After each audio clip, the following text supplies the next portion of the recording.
तो मेरा मतलब ये है कि अपने पर नज़र रखना क्या है? अपने पर निगाह रखने का अर्थ क्या है? ऐसा ही कि जैसे बच्चों पर निगाह रखी जाती है। क्यों? क्योंकि बच्चे बिगड़ना चाहें। मगर याद रखना, बच्चों का बिगड़ना तो बाद में, उन पर तो नज़र रखना बहुत बाद में। पहले अपने पर नज़र रखो, क्योंकि अपने पर नज़र रखनी बड़ी आवश्यक है। क्योंकि कहीं ऐसा ना हो कि बच्चों को सुधारते सुधारते, बच्चों पर नज़र रखते रखते, क्योंकि नज़र सारी बच्चों पर, अपने पर तो नहीं, तो कहीं ऐसा ना हो कि खुद ही बिगड़ जाओ। खुद ही बच्चे तो सुधर जाएं, मगर जो बच्चों पर नज़र रखते हैं वे ना बिगड़ जाएं। बच्चों पर नज़र रखते रखते और सब बिगड़ ही जाते हैं। और ये जो बच्चों पर नज़र रखते हैं सुधारने के लिए, कोई बच्चा ऐसे नहीं सुधरता है, क्योंकि तुम्हारे माँ बाप ने भी तुम्हारे ऊपर ऐसी ही नज़र रखी। और हम सब दूसरों पर नज़र रखते हैं, बहिर्दृष्टि रखते हैं, बस नज़र अपने पर ही नहीं रखते। और क्योंकि अपने पर नज़र नहीं रखते तो ठीक बात भी गलत हो जाती है, गलत सिद्ध हो जाती है। ठीक बात भी तो उचित बात भी अनुचित बन जाती है, सारी की सारी अनुचित। थोड़ा समझने जैसी बात है।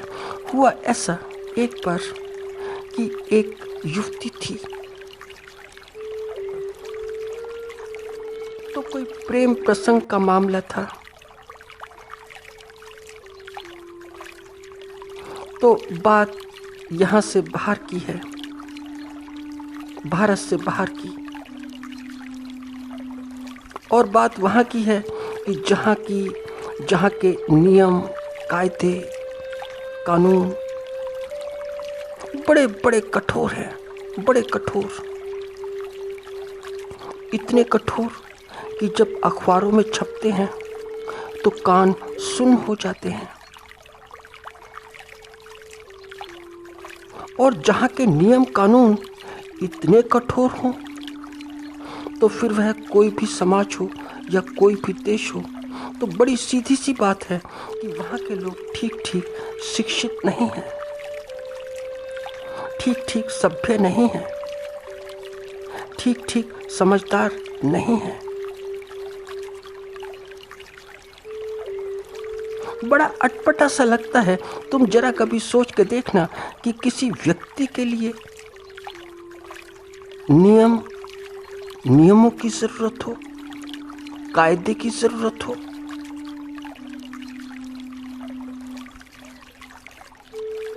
मगर नियम कानून इतने कड़े के पूछो मत।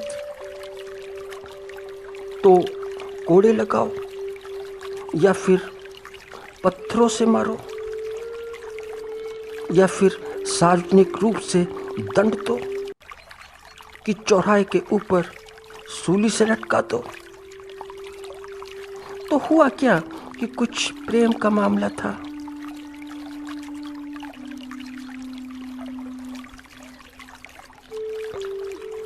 तो युवती को पकड़ लिया गया और युवती को पकड़ना बड़ा आसान है।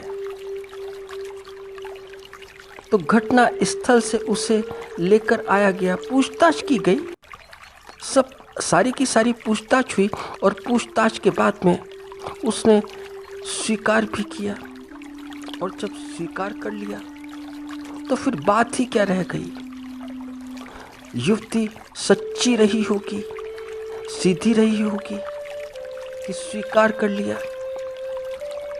नहीं तो लोग बाग तो इतनी कसम खा लेते हैं, इतनी कसम खा लेते हैं अपने झूठ को छिपाने के लिए।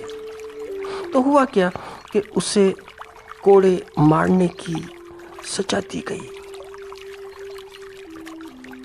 सार्वजनिक रूप से। तो सारा मजमा खड़ा हो गया देखने के लिए, एक तमाशा देखने के लिए,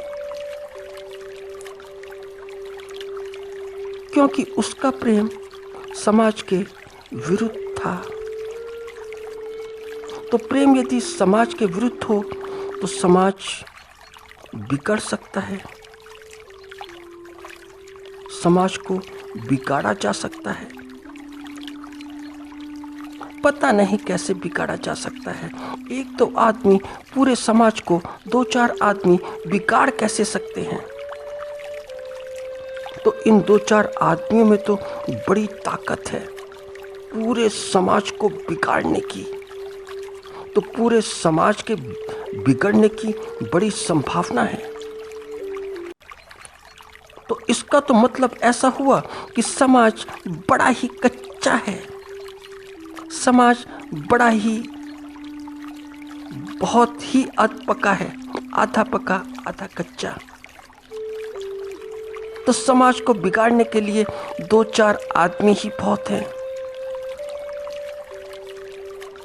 तो उन दो चार आदमियों का इलाज होना चाहिए, क्योंकि समाज इतना कच्चा है। इलाज पहले ढूंढता है कि कहीं हम बिगड़ ना जाएं। तो दो चार आदमियों को जो समाज में ऐसे पैदा होते हैं तो उन्हें सार्वजनिक रूप से। तो हुआ क्या कि युवती को लेकर आया गया और सार्वजनिक रूप से कोड़े लगने शुरू हो गए। तो दो चार कोड़े लगे थे, तो दो चार कोड़ों में ही युवती खून से लथपथ हो गई। और भीड़ और तमाशाई सारे के सारे समर्थन में कि मारो और कोड़े लगाओ, क्योंकि यह औरत तो समाज को पूरा का पूरा खराब कर देगी, सारा समाज खराब हो जाएगा। तो अचानक हुआ क्या कि बीच में भीड़ को चीरते हुए एक सूफी आ गया। यद्यपि सूफी संप्रदाय के लोग जो कि बड़े खूबसूरत होते हैं, आजकल देखने को बहुत कम मिलते हैं। सूफी संप्रदाय बहुत कम देखने को मिलता है। तो एक सूफी आ गया। तो उस सूफी ने कहा कि क्यों इसको मारते हो, इसका क्या कसूर। तो भीड़ के ठेकेदार बोले कि ये औरत गुनहगार है, और गुनाह है तो फिर सजा भी है, पूरी सजा। और सजा हमारे मुताबिक नहीं, मजहब के मुताबिक है, क्योंकि ऐसा मजहब कहता है। हमारे पाक शास्त्र कहते हैं कि सजा दो, तो इसलिए दी जाती है सजा। मगर फकीर बड़ा प्रेम में था।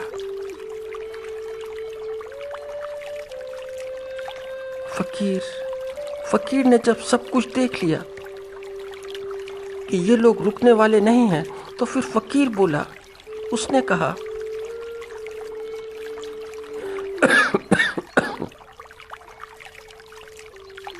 कि तुम हवाला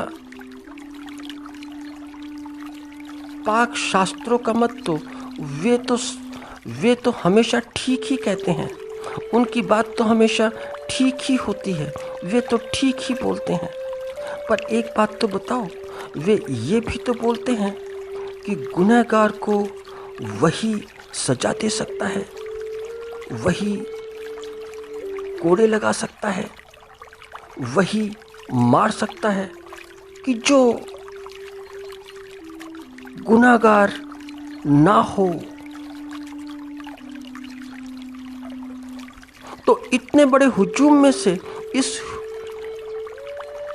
हुजूम में से अगर कोई एक भी ऐसा आदमी है कि जिसने जीवन भर कोई गुनाह ना किया हो, कोई भी गुनाह, तो वह व्यक्ति इसे कोड़े मार सकता है, क्योंकि मारने का हक तो उसे ही है। हकदार कोड़े मारने का वही है कि जिसने गुनाह ना किया हो। मगर याद रखना कि कोई भी गुनाह ना किया हो,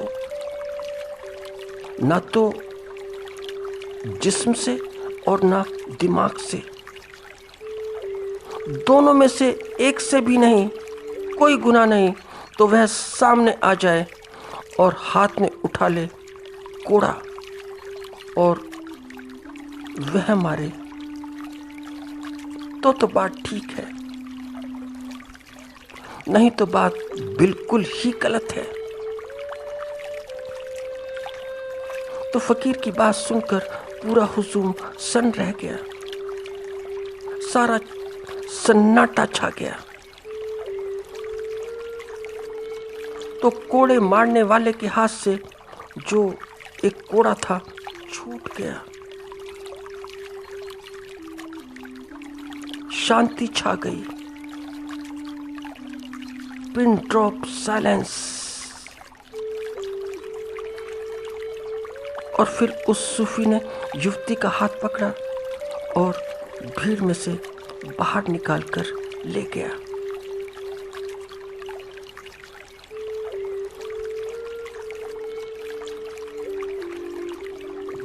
तो यह सूफी दृष्टिवान है, क्योंकि इसकी अपनी दृष्टि है, अपना स्वभाव है और इसका अपना अनुभव है। तो इसकी नजर खुद पर है। यह खुद के ऊपर भी निगाह ऐसे ही रखता है जैसे कि दूसरों के ऊपर। इसकी निगाह में कुछ भेद नहीं कि दूसरों को देखने की निगाह दूसरी और अपने को देखने की निगाह वह अलग।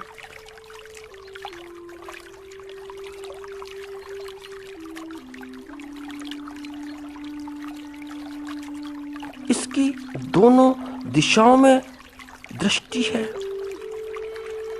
दूसरों के ऊपर भी और अपने ऊपर भी। ऐसा नहीं कि सिर्फ दूसरों के ऊपर, अपनी ओर भी।